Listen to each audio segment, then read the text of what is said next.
Is Region 6 in there?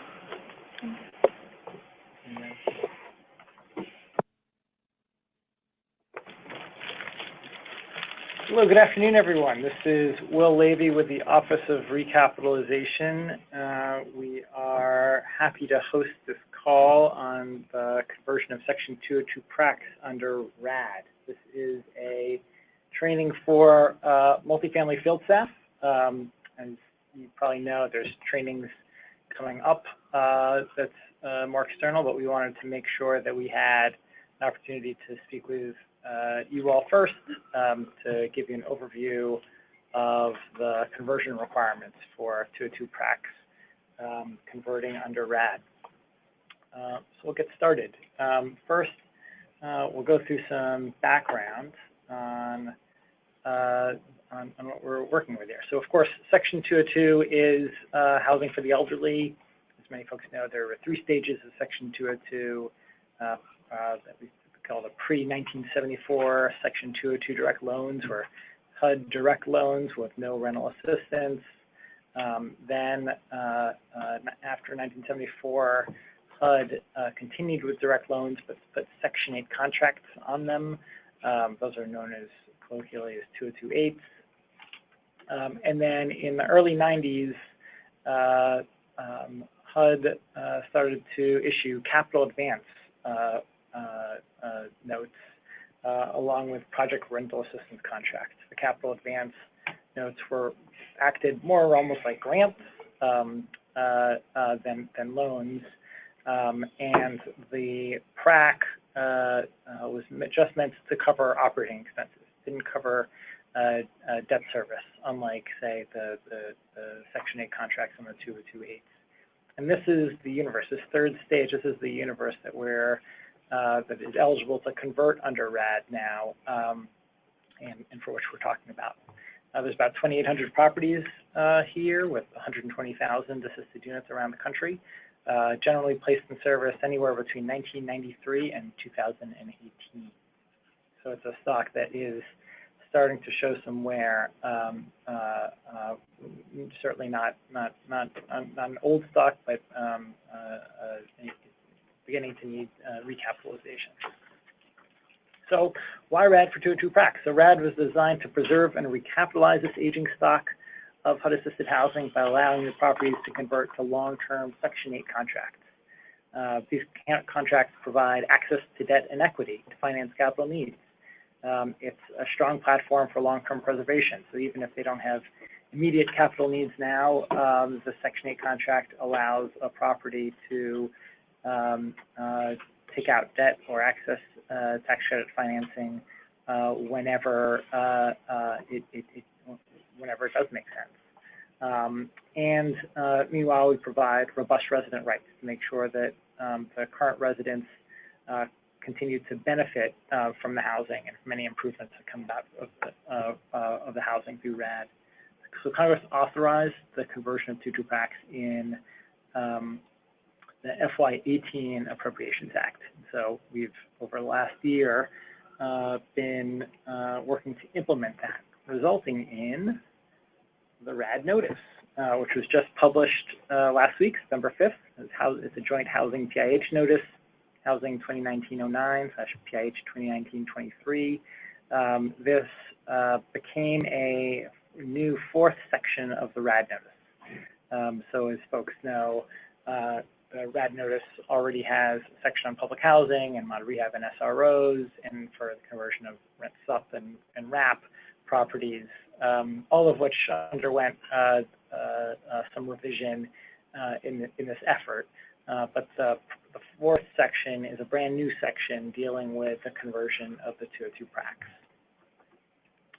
This section, by the way, on its own, had gone through, been posted to the multifamily drafting table for public feedback back in March, I believe, when we received over 300 comments from 440 different, 40 unique commenters, some of which I believe came from the field. So thanks all. They were really helpful and helped to improve the final product. Okay, so why would owners use RAD? So they'd owners should consider converting under RAD if they're looking to modernize their aging property or stabilize property revenue, do a substantial rehab of a deteriorated property. They can even use RAD to transfer assistance to better neighborhoods. So sometimes this is might be less needed in most 202 contexts, but if the owner is trying to move the assistance from one reason or another, they can do so under RAD through a transfer of assistance provision.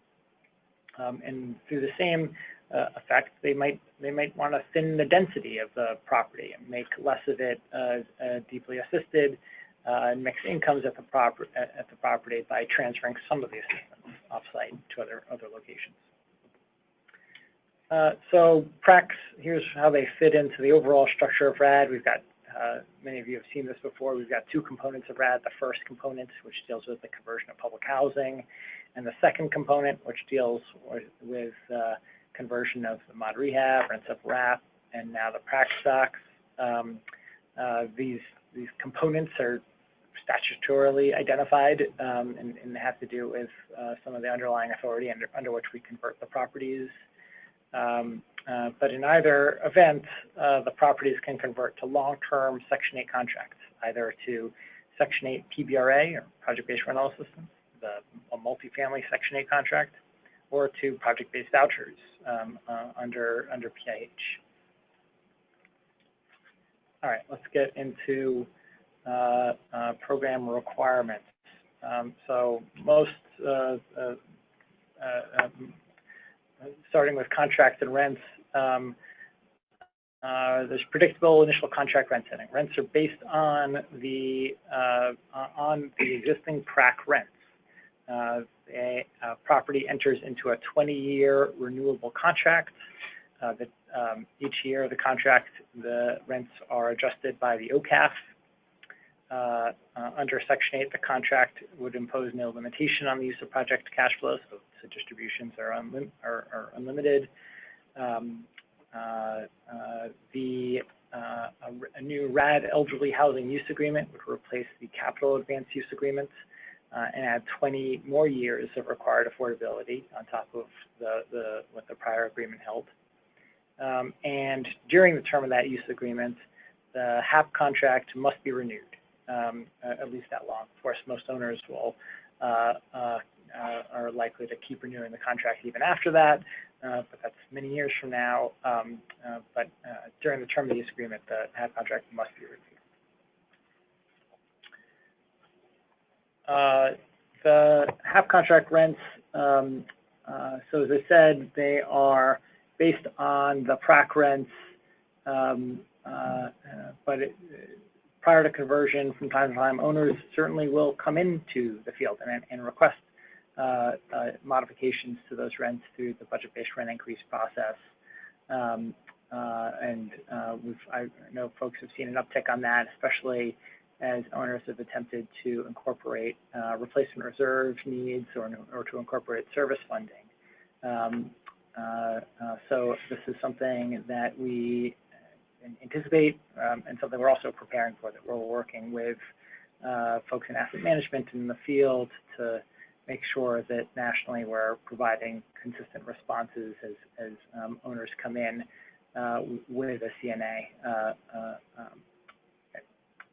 We also have an ability, when they come into us with a conversion plan in limited circumstances, to make adjustments to the rents. Sometimes this might be necessary to make sure the replacement reserve deposit can meet the 20-year needs, or to, we'll get to this a little bit later, make a modification to the services budget item, which the RAD notice provides us some authority to do. Okay, keep going. So owners can enter into two kinds of contracts, a PBRA contract or a PBV contract. We expect the vast majority of owners, possibly all, to choose PBRA. It's the staff and the systems and the rules that they are most familiar with, and so this is really where we expect the predominance of our work. You folks are probably very familiar with this, but obviously PBRA comes from the PBRA appropriations account. HUD is the contract administrator. The contract will be starting after they go through all of our conversion process, which I'll describe a little bit later. The contract starts the first of the month, at least 30 days after closing, so giving time for new leases and for some shifting in that we'll need to do money to fund the new contract, but pretty short after they've closed and met all of our requirements for conversion. Of course, under PBRA, they're subject to a UPCS inspection by RAC, which, if they're doing work, would start when the work is completed. For respect to rent setting, the rents, as we've talked about, are based on the PRAC rents, but not to exceed 120% of the FMR or small area FMR, the higher of the two. We already know that, at least we've run these numbers on FMRs, that about 10% of the PRAC portfolio have rents today that are above 120% of FMR. All right, and so we're, it could be that that portion of the stock may be less interested in converting because of these rents. Or there may be other situations in which they might convert. They might, we have a provision allowing rent bundling, where two properties can, before conversion or as part of the conversion itself, cost neutrally shift subsidy from one contract to another contract, so that both are below 120% of FMR. It could be that the small FMR provision here puts them under the cap. Or it could be that we know in some cases that projects have been given short-term budget-based rent increases to cover some immediate expense, but with the expectation that that increase would come down afterwards. So there might be still a number of reasons why this sub-universe of properties would convert, but we also understand why conversion may be less attractive there.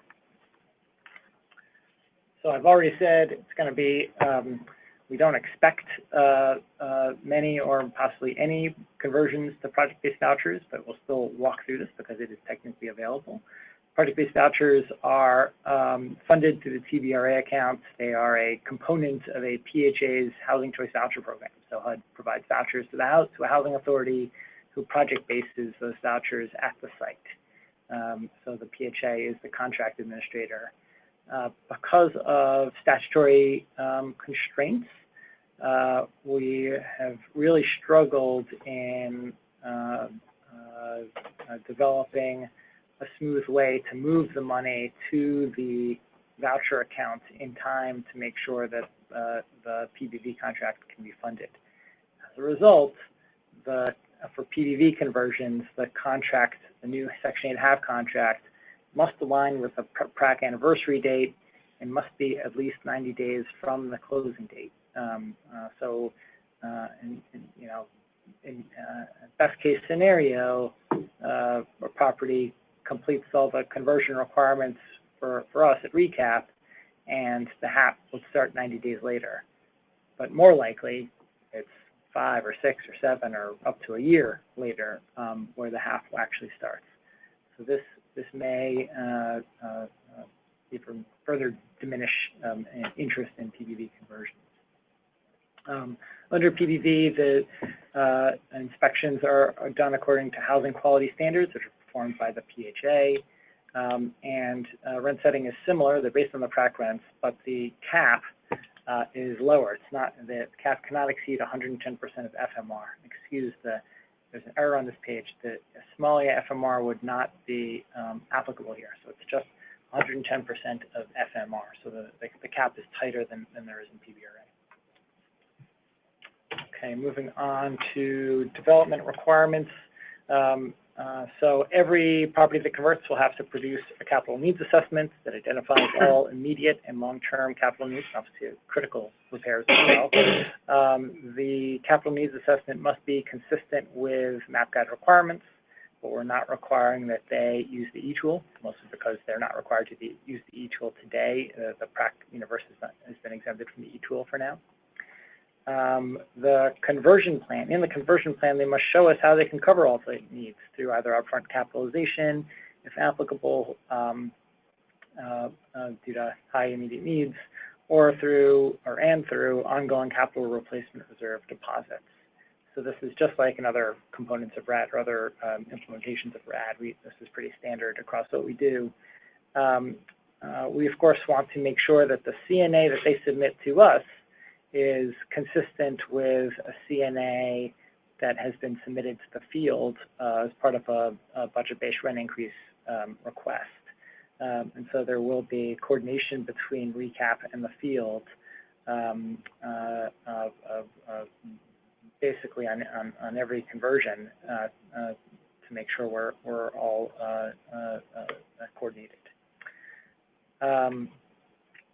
Conversions will be subject to an environmental review. That's Part 50 for PBRA or for FHA-insured conversions, where HUD performs the review. All all Part 50s are required to be done in HEROES per the RAD notice. Then if there are PVV conversions, they would be done under Part 58 by a responsible entity. With respect to Davis-Bacon, it is not applicable for any rehab of units previously assisted under the PRAC contract. We are legally kind of approaching this as a continuation of assistance at the property, and therefore Davis-Bacon is not triggered. The only exceptions there would be if there's a transfer of assistance and it's a new site, really. Okay, some ongoing requirements. The property must continue to be owned or controlled by a nonprofit. So we're going to kind of see three potential iterations of that. One is no change in ownership, that the current nonprofit continues to own it. Second possibility is we might see some preservation purchases where a nonprofit purchases the property from another nonprofit. And then the third iteration is where the property is sold into a tax credit structure. But that tax credit entity must be controlled by a nonprofit. We've been careful to make sure that the ownership structures can facilitate the use of tax credits. And so that can take a number of forms, where the nonprofit is the general partner in a limited partnership, or the majority owner in a limited partnership or LLC, or through a long-term ground lease, through a control agreement, et cetera. There are a number of ways in which the nonprofit can maintain their quote-unquote control of the property. We also require an operating reserve. So we've discussed earlier that there is no limitation on cash flow, which means there is no residual receipts account. Part of the benefit of a residual receipts account has been it serves a little bit as a cushion for the project. So in lieu of that, we've required owners to establish and maintain an operating reserve that's at least $250 per unit that would be used for project purposes, unexpected expenses, delinquent receivables, and the like. This could be if there's an operating reserve required for tax credit purposes or for some other outside requirement that would satisfy this requirement. This would not need to be on top of that. HUD approval is not required for withdrawal of from this reserve, but the minimum balance must be maintained in order for the owner to take distributions of surplus cash. So one of the key things that we absolutely essential things for any conversion is to meet its physical needs in this, but for the PRAC conversions, we're paying special emphasis on supportive services as well, which properties should be providing today. PRAC owners may already include a service coordinator, as well as $15 per unit per month for services in their PRAC budget. So that would be captured in the Section 8 rent at conversion, since the Section 8 rent is based on the PRAC rent. We have a special provision in RAD where for properties that are converting through RAD, HUD may approve an increase in the project budget line item for service costs from $15 up to $27 per unit per month, if warranted by the services provided. This has been a change that HUD has been trying to make, or tried to make a few years ago universally, but that progress stalled. But we were able to make it here. For the $15 value was the original number from 1992 and hasn't at all adjusted for inflation or other purposes. In the conversion plan that they're submitting to RECAP, the owners must describe their services plan and contractually commit to ongoing services. So we haven't exactly worked out how this would look, but this might be a new exhibit in the HAP contract where services are described and therefore contractually held. And we'll make sure we're giving a fresh look to the services plan that's provided in the conversion plan to make sure that the property is fulfilling its statutory and regulatory requirements. So we expect as part of the conversion that owners will be able to access the commonly available forms of supportable financing, first mortgage debt primarily, either FHA insured debt or conventional debt, tax credit equity, 4%, 9%, or historic tax credits, and then all the different kinds of other secondary financing, home, CDBG, housing trust funds, federal home loan bank monies, others. Adding to this list that the existing residual receipts account or replacement reserves at the property would likely be, would likely be contributed as a source. They could be used to capitalize the initial replacement reserve deposit or to actually fund repairs that are needed at the property. Okay, moving on to resident rights. Residents must receive notices and there must be at least 2 resident meetings required prior to a property converting. There is a prohibition of rescreening of residents for Section 8 eligibility upon move into the property, as in they will be newly admitted, but they will not be subject to any of the screening that is normally done for a Section 8 property, whether mandated or federally mandated or locally determined screening may not apply. If rehab requires any relocation, residents have a right to return after any rehab and may not be involuntarily displaced. And then the Uniform Relocation Act and the benefits it provides its residents would apply to any relocation.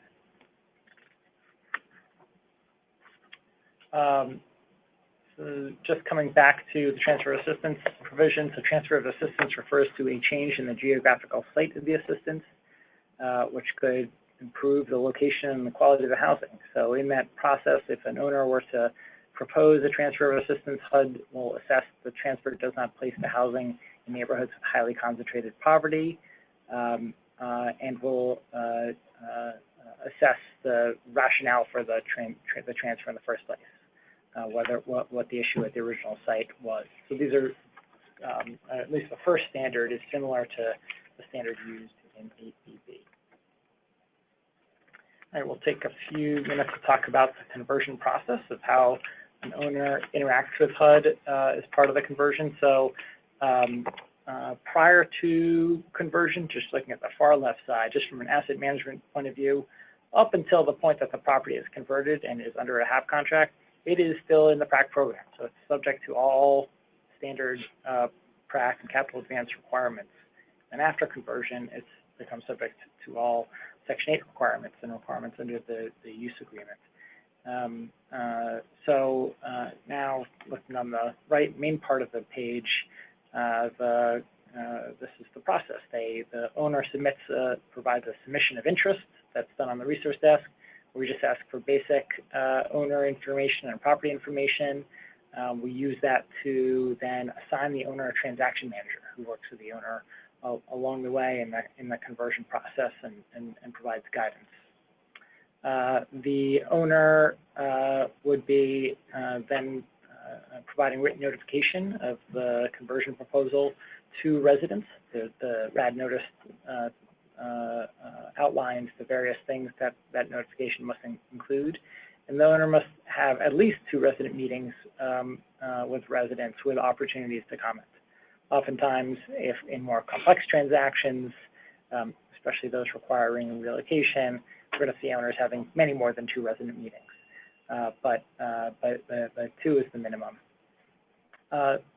The owner then, and this could take anywhere from 4 months to a year or more, submits their conversion plan. This is a list of 15 or 20 items that overall demonstrate that the property will be physically and financially viable and that it complies with program requirements. This includes, of course, the capital needs assessment and the supportive services plan and the environmental review documentation and other things.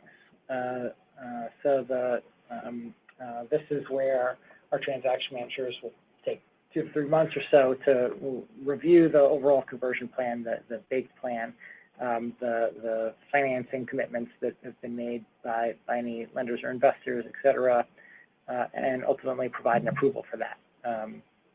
The approval will then set out the terms under which HUD will close the property, as well as lay out the agreed to scope of work, repairs that the property will need to undergo. That then leads up to closing, which would generally occur about 2 or 3 months later, where we'll terminate the PRAC, we'll release the capital advance use agreement, the mortgage note, and the regulatory agreements, and we'll enter into the Section 8 HAB contract and the RAD elderly housing use agreement. And then construction, any rehab or construction will start at that point. The required part of conversion would be completed in accordance with the conversion agreement that we signed. Then they would come back to us and provide a construction completion certification to us, back to recap to confirm that the work was done. So back to the most basic thing, the way it gets started is the owner submits their submission of interest on the RAD resource desk. We already spoke through this, but just kind of coming back to today, before anyone, that's the most basic thing an owner would do to begin the process. Before we go to questions, just want to flag that there are a series of webinars coming up on the RAD notice covering public housing conversions and PRAC and mud rehab conversions, and then a couple focused on resident rights across RAD. So folks in the field are very welcome to join these, and please appreciate your help letting owners know and other stakeholders know about these webinars, particularly for the PRAC-related webinars. We'll send out the slides after this call. I apologize we didn't do it here, so you could either click on the live link that are on the slides, or in the memo that went out last week to the field staff, or in the RAD blast. We have the links in there, but we'll make sure you have access to the links to sign up for these webinars. Okay, I think that's it. Thank you very much. Let's go to questions and see if there's anything anyone would like to ask.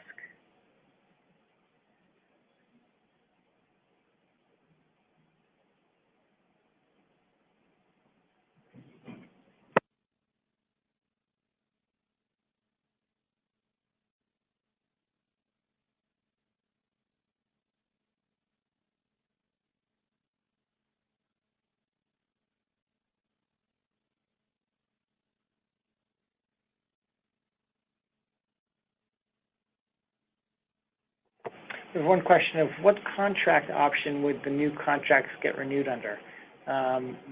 Thanks, Craig. So the RAD statute indeed says that after the first 20 years of the contract, they then get renewed under MARA, so they would fall under whatever option is applicable to them. In most cases, I would think that'd be either option 1 or option 2, but I'm not the expert, but those are, and it'll of course depend on on a few factors, but those are likely the options that they would go under after 20 years.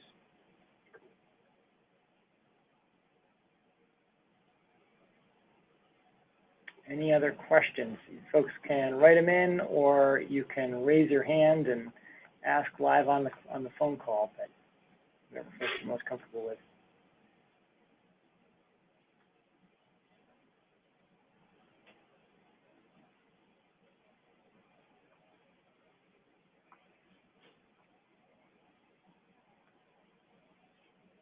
Okay. Well, I think if there are no more questions, we will wrap it up. We hope to feel free, of course, to send us questions. I should also probably say kind of how we're staffing this. John Ardavini's team in recap will be managing these transactions. It's the same group that handles the mod rehab and rents up RAP and pre-1974 and 236. And they can handle a lot. And then we also have our closing team who will be helping to close these transactions and making sure that the derecordation and recordation of documents and all the closing escrow instructions and all that are complied with. And myself and Stacey Harrison and others on the policy side will be supporting some of the policy and program implementation pieces. Feel free to send any of us questions you may have, or concerns, or ideas, or whatever. We really appreciate your support and partnership in this. And so with that, I will say fare thee well, and thanks for joining. Bye.